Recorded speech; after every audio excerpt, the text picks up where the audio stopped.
You can keep me in the shadows. My KIA status comes in handy, so no running your mouth about me being here. For us mercs, life is war and war is life.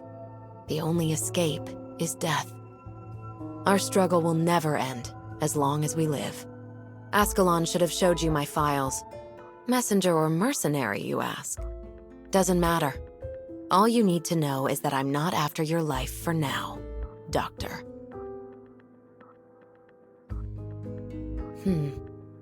Your dreams are a lot more peaceful than I expected.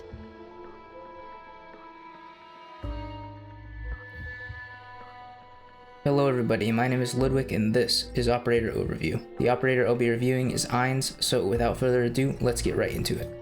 Ines is a 6-star Vanguard of the Agent branch. Traded the archetype has a reduced redeployment time, can use range attacks. So Ines has an extended range, 2 tiles in front of her, and she can do range attacks. She can hit aerial enemies like drones. Very, very useful on a Vanguard. Her redeployment time is 35 seconds, which is quite short, which is very nice for typically Vanguards are very quick, but it is very nice nonetheless. It means you can deploy her and then retreat her, and then you should be able to deploy her relatively quickly. It's not super fast, but it is pretty quick. And she has some pretty okay stats. She has 1 block count, so not the best, but that's standard for Vanguards. The range attacks is a very, very strong ability because it allows her to engage enemies from further away, and which lessens the risk of them retaliating. And it works well with her other traits. The other Agent Vanguard that is Cantable, I believe, which is a 5-star, which was, I believe, the first one. She's really good as well. So the Agent archetype is very, very good. So, alright, moving on. Operator profile. Ines is from the faction Babel. Her operator description: Ines' past is unimportant anyway. She wishes to say, "It's been a while." Operator quote: always keep an eye on the shadow beneath you, don't let it expose what's on your mind. Profile. Former sarcasm mercenary Ines, she briefly participated in Castel's chaotic civil war until faking her death and disappearing. During the Chernobog incident, she proceeded to conceal her tracks, but ultimately re-established contact with Rhodes Island during the Londinium incident. The details of her experiences in the meantime remain unverifiable, but with Ascalon's guarantee, she ultimately signed strategic cooperation terms with Rhodes Island. Her character voice English is Erica Lindbeck, and Japanese Ayumi Tsunematsu. I apologize. So, I guess before I get into it, I kind of spoiled some stuff, so I apologize if you were trying to avoid spoilers, but the Babel event was a little while ago, so, basically, Babel was Rhodes Island's predecessor, so the characters we play as, the company Rhodes Island, Babel was their predecessor, and then it got dissolved due to certain events that I won't spoil, but it's basically a big part of the main story. So, this basically sets up the story for Babel, and she also was part of... Ines was in Darknights' Memoir. She was introduced in Chapter 11 as a playable character, but was in Darknights' Memoir before and Babel, I believe. So she's kind of been all connected to those events. So this is mainly important for the main chapters and main theme, like 12, 11 onwards, 9 maybe, that sort of arc. But then Babel was its own thing, and then its own event, and then we had our Darknights' Memoir, which was quite a while ago. So she's kind of all connected with that sort of those stories. So I'm not gonna spoil anything for the main story, but it's pretty interesting, so go check it out sometime. Her backstory. Ines is a mercenary that was mainly active during the most recent Castle Civil War, working alongside W, the initial owner, not the W we have in-game. W was just the initials, and then that was a previous W, and then the W we have in-game is a different W, but they took the name of the previous one, so it's some weird sarcasm cultural thing. The initial owner of the alias and Hodor as their fellow squadmate, she has been operating under both Babel and Reunion after the former was dissolved. Even though Ines is associated with Sarkaz mercenaries and appears to be one, she's actually a Capernae. According to W, she has been filing her horns to make them resemble a Sarkaz's for unknown reasons. Ines' arts allow her to read someone's shadow and get an impression of what kind of person they are. Ines claims that she cannot read someone's thoughts, however the specifics of this ability are unknown. She can use this ability on individuals like the Doctor, as seen in Darknights Memoir, specifically DM5, and I have a quote from that story. A chess player's main focus is never on the pieces or even the game, it's always on the other player. You always want to beat an even match. After a win, the player goes home to a nice hot meal, the pieces get popped back into the box and stashed away. The player gets to sleep, wake up, walk, and talk. The pieces just sit there in the cupboard. We're all objects, inanimate objects. There was only one person, one thing really alive on that battlefield, and it was that one. If we're still gonna call ourselves people, then well, the Doctor's something else. So that ties into, that's Darknights Memoir 5. That's the story, but that ties into like Babel and the whole story behind the backstory of the main character we play as, which is the Doctor. So there's a whole lot of story in between, so I'm not gonna really spoiler. I've already kind of talked about some spoilers anyways, so either way. So moving on, it's pretty interesting. You should go read it sometime. Okay, debut event and banner. She debuted in the All Quiet Under the Thunder limited time event, which was the chapter 12 episode release, and her banner was As in My Adumbration. And yeah, so moving on. Her talent 1, Shadow Weaver, which improves at pot 5. The first hit on each enemy binds the target for 5 seconds and steals 90 plus 10 at pot 5 attack. Effect expires when enemy is defeated or Ines retreats. This is a pretty simple one, but it's a nice sort of like flavor talent, but it's not really that great. She gets some attack, which is cool, but then it expires if the enemy is defeated, which, okay, so she does a little bit more damage. Okay, cool.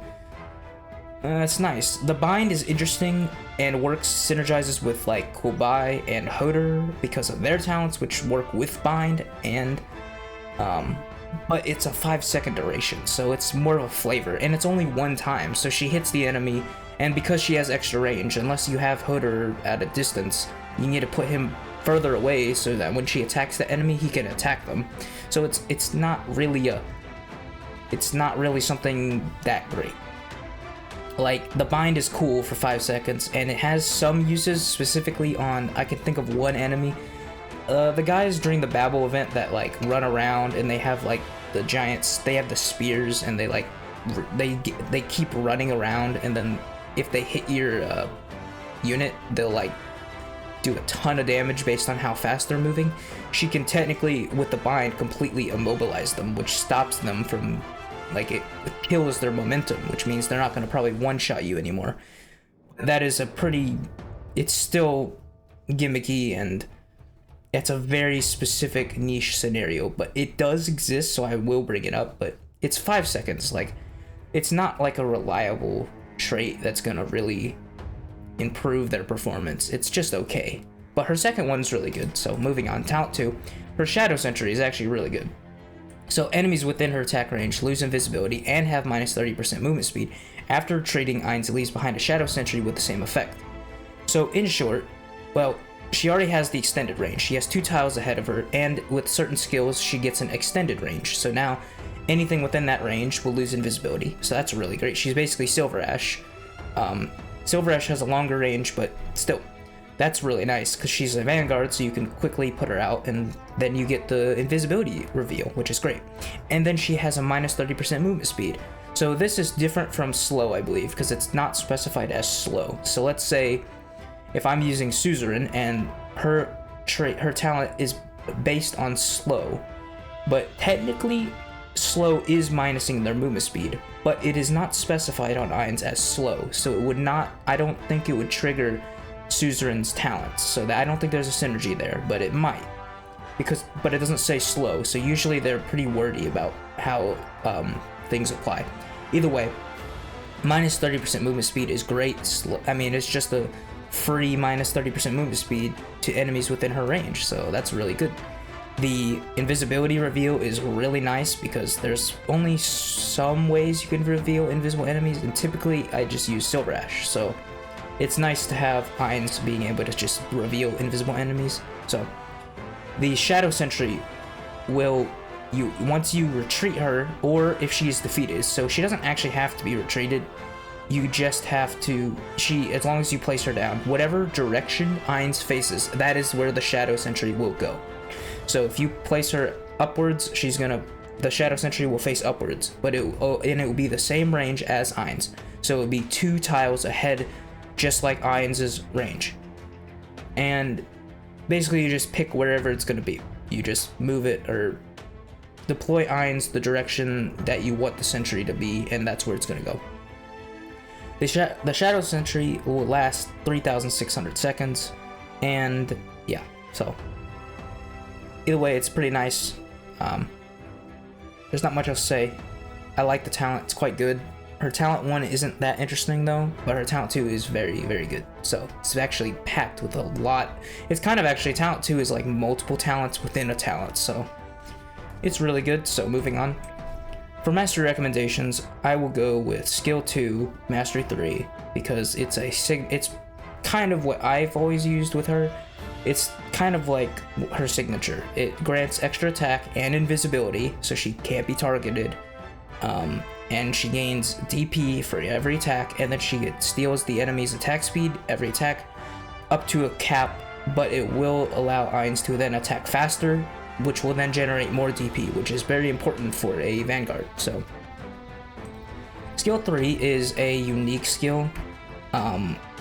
It's interesting. Basically, her first deployment is free, and she'll place down her talent 2 that we just talked about, the Sentry. And then after that, she will be normal cost. It will refresh at her redeployment time. So you place down the Sentry for free, it's 0 cost. She will now be, you can then place her instantly afterwards, as long as you have the DP. And then she will gain, once you place her down, the Shadow Sentry, based on where you place the Shadow Sentry, it will then zoom back to where you place Ines. So if I place the Shadow Sentry on the left side here, and then I place Ines on the right side, the Shadow Sentry will move from the left side over to where I place Ines on the right side. It will then pass through up to 6 enemies and do some damage.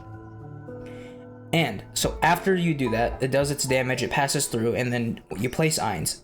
Ines will have a passive skill that will activate immediately, and that will give her extra attack, DP per attack, and that's it.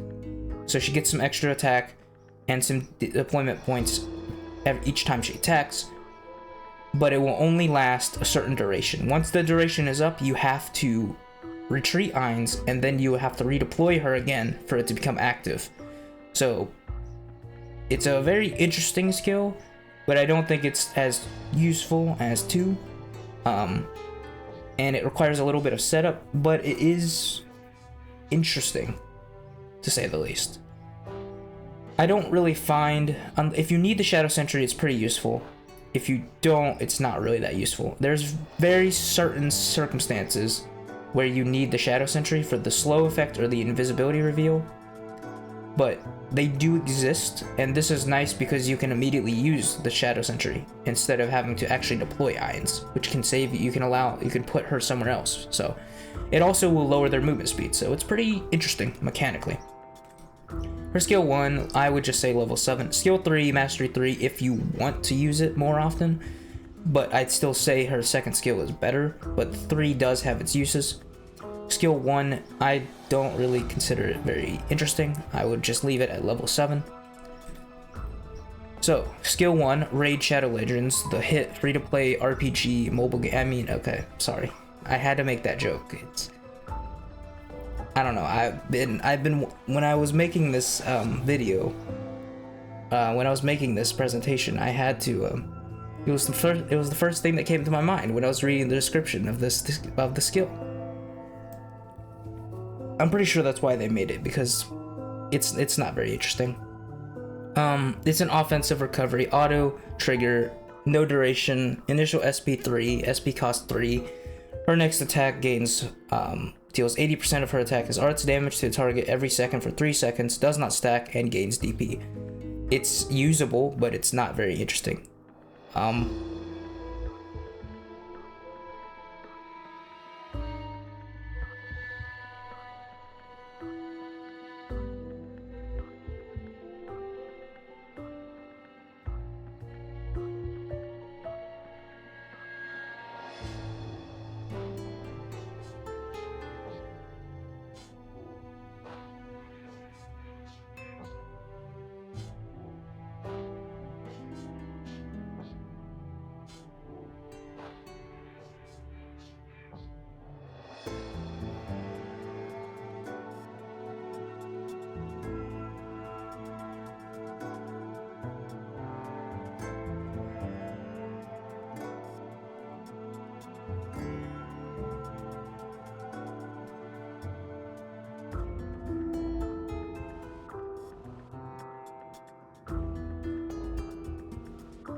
So, moving on. Skill 2, Murky Night, auto recovery, manual trigger 12 seconds, initial SP 15, SP cost 20, duration 12 seconds, at mastery 3. Attack range expands, so she will now have a extended range, which allows her to reveal more invisible enemies, and it allows her to attack enemies further away from her, which is great. She gains attack and invisibility, so now she has extra attack and she is invisible, which means she cannot be targeted by ranged attacks. She is unaffected by splash damage from like mortar fire. She will just not care even if she's next to it. And each attack will grant 1 DP, and she will steal attack speed from the target, caps at 70, lasts until the skill ends or Ines is retreated. It's pretty good. She steals attack speed, so then she attacks faster, caps at 70, but then she attacks faster, she has more range, she does more damage, and she grants DP. It's kind of everything you could want in one package. She's gonna do more damage, she's gonna have more range so she can attack further away. She attacks even faster, and then reveal, and then invisible reveal, and grants DP. There's not much else to say. The invisibility is considered a buff. The invisibility will be gone if she's blocking enemies. She will lose invisibility, so you have to be careful about that, because if she's blocking something, she is no longer invisible. So, and she can still be damaged upon it can be a problem sometimes. It's not usually, but let's say I deploy Ines, I wait, but then I use the skill. There is a slight, if something attacks her before she becomes invisible, like let's say a ranged attack, it will still do damage to her, so it could one-shot her if it's enough damage. So if you hit the button and she becomes invisible, but if she was attacked right before the split second you hit the button, she will still take that damage and could just be defeated. So just be careful about that, and that's really about it. There's not much else to say about it. It's really good. It kind of allows her to do everything she wants to do and more, so, and works well with her trait and kit and all that.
So, skill 3, Solitary Return. This is that interesting passive skill which has an initial SP of 0, SP cost of 0, and only has a duration of 16 seconds at Mastery 3. So you place down the sentry on the field, and then it immediately refreshes deployment time. And then you can, after deployment, she gains extra attack and will immediately retrieve the Shadow Sentry and deal attack as physical damage to up to 6 enemies. It passes through while active, gains 1 DP for each attack on an enemy. So she attacks the enemies and she'll get DP. She gets extra attack. The interesting mechanic is the sentry. It will basically fly towards wherever you place Ines, and if enemies are in the way, it will do damage to them. No, it can also hit enemies that are invisible and aerial enemies, but it's still only 6 enemies, so it's not bad. It's an interesting skill. I would mainly only use it if you need the Shadow Sentry for something. If you need the Shadow Sentry to reveal invisible enemies or something, because it's free, so you just place it down and now it stays there for a really long time, and then you just deploy her later. So, or do you not deploy her at all? It's really up to you. But it's pretty interesting. It has a nice utility.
Her synergies, there's not too many. Hodor and Ines both get buffs based on the bind, which is a very, like we said, gimmicky talent. It's 5 seconds. It's not really long enough to be consistent, and it does synergize, but it's not that amazing. He does more damage to bound and stunned enemies. Kwabai can do more enemies to bound or slowed enemies.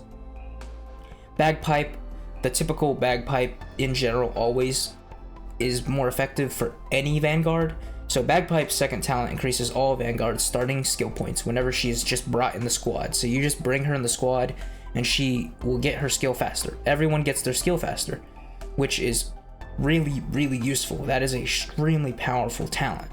And that's why typically, the whole flagpipe combo exists with like Myrtle and Bagpipe, and that's what I use most of the time because it's just so reliable. The extra skill points, you want Vanguards at the beginning, that's what they're for. And then they generate DP. So anything that will allow you to get to the first skill activation faster is always useful. So technically Bagpipes helps everyone, but Ines does also get affected by it because she's a Vanguard, but every Vanguard gets affected by it. So, and there's not really many, I can't think of any other synergies. If you have any, put them in the description, because I couldn't think of anything else that synergizes really, because she's kind of pretty self-sufficient. You place her down, you use second skill, you get a bunch of DP, do some range damage, then you retreat her, and then that's kind of it usually. But I typically, unless you need the invis reveal, I typically don't need her to stay on the field. Moving on, operator criteria. This is the sort of ranking system. It's not really a ranking because I don't give numbers or anything, but basically I go by subjective most of the time. But this is like, if you like the character for any reason, character design, lore, artwork, voice, presence, and story, faction, character relations, style, any of that, I put that on the left, or subjective. And then the objective is why you need them for their specific function or what their role is. She has a unique branch, she has physical DPS, DP generation, she synergizes a little, the utility is very large, the invisibility reveal and movement speed reduction. She becomes invisible based on the skill, skill 2 mainly. She has ranged attacks, which is amazing. She is considered, I'm pretty sure, one of, if not the best Vanguard in the entire game at this current time, because of all those. She is packed with features that are just so useful in one character. She's kind of like multiple characters in one, so she's really good. The ranged attacks really is useful for any Vanguard. In general, it just allows her to engage enemies from a safer distance. Invisibility allows her to stay alive when others would just die because she could just not be targeted. She is pretty reliable with the DP generation. She has the ability to lower movement speed. I mean, there's all that in one is crazy. And then the subjective, I mean, it's basically just character design. I go by, typically this is the way I pull characters, because I go, if I like the character, I pull on them. If I don't care, because this is a gacha, so. But the objective, sometimes I look at their kit and go, oh, I want that character, even if I don't like the character, like I don't care about their character too much, but I want them for a specific reason with their kit, because they do a lot of damage or utility or anything really. Or if you need a Vanguard, she's not in it, even if you don't care about her character, the objective would be she is really still good. But I typically lean towards the subjective, but it's really up to you. I just put this here for you to decide, really. So besides that, there's not much else to say about Ines. Trying to think if I remember anything. She is one of the best Vanguards. But I don't even bring her. I typically just bring Flagpipe, like Myrtle and Bagpipe, because I don't usually actually need Ines, but she's still really nice to have when you do need her in those situations. Yeah. Alright, moving on. Conclusion. Ines is an extremely unique and powerful operator with a lot of features within her kit, allowing her to generate DP extremely quickly, use ranged attacks, reveal invisible enemies. There's not really much else here. Her leitmotif in trivia is Squad Unknown. A goat is present in her Elite 2 skin, which reveals her identity as a Cabernet, who disguises herself as a Sarkaz. And prior to the release of episode 14 and the Babel event on Global, Ines belonged to the Rhodes Island faction. That is really all about Ines. She is pretty great and unique, and you can't really go wrong if you pull on her. I mean, even she's cool subjectively, I mean, she's a cool character, and she's really good as a Vanguard. But if you don't need a Vanguard, then even if you don't need a Vanguard, the utility with the movement speed reduction and invis reveal is still very worthwhile to pick up. So that is all for this one. The next one will be Blaze, and then I believe Thorns, and not the altars. They have those later, but yeah. Thank you for watching, and I'll see you all in the next video. Have a good day. Your eyes aren't deceiving you. Yes, it's a sewing kit. A needle drinks as much blood as a sword in the hands of a merc. Besides, it's a tall order to look decent on the battlefield, and a smart cookie like you should know that well, right? On the northern side of Kasdel is a birch forest. Those gray and white trees wither in the frigid wind, and then struggle to regain their vitality the following year. But when the last trees died, they had no idea that spring would never come back. For all the people to fall into peaceful slumber. Not half bad for a fancy dream of yours. I only hope people could have a chance to struggle on in the face of war and death. And perhaps after that, Some energy left over to hold a grudge. That is why I'm signing this agreement with Babel. With you, Rhodes Island. Those faint lights out the window. They're campfires in the wilderness. W says I like campfires. That's because the shadows under the fire don't lie. I see myself in them. A merc who lived her life staring death in the face, but chose to die for a pipe dream in the end. Sounds like a bad joke, doesn't it? But if you had to make sense of it, the merc probably hopes her death could be more than a sneaky battlefield tactic. That's all. My eyes tell me that this ship, that doctor, Her Majesty, and you have all changed. W thinks you're too good of an actor. She doesn't want to admit it, but she's changed a lot too. It's not like there's anything we could do about it anyway. The shadows beneath our feet keep getting longer and longer. You always win, just like the old days. But this time, your joy is real.